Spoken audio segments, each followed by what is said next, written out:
BX3 Nacional já pode se dirigir ao barco fechado. Dando início à etapa do Campeonato Costa Doce de Veloterra.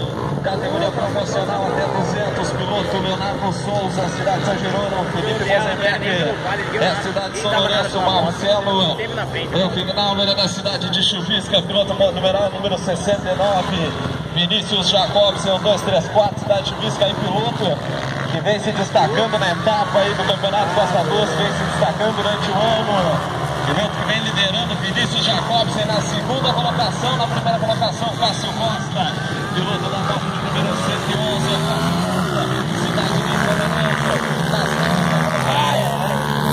liderando aí.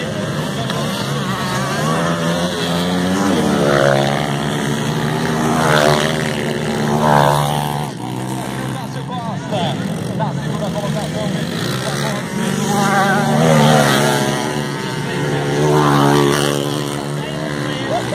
o Jacobson é o piloto da cidade que vai receber então o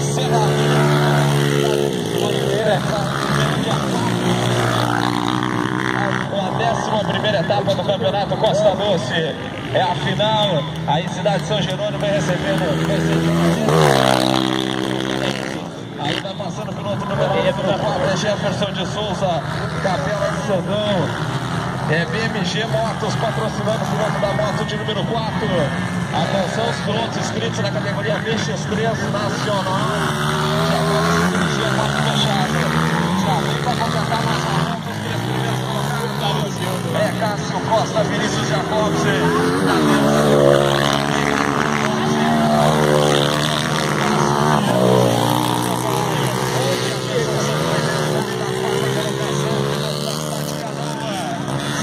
Vem por ali o piloto, Jefferson Santana.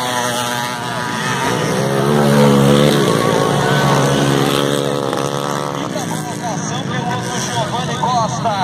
Na quinta colocação, assume a quinta colocação, piloto da cidade de São Lourenço.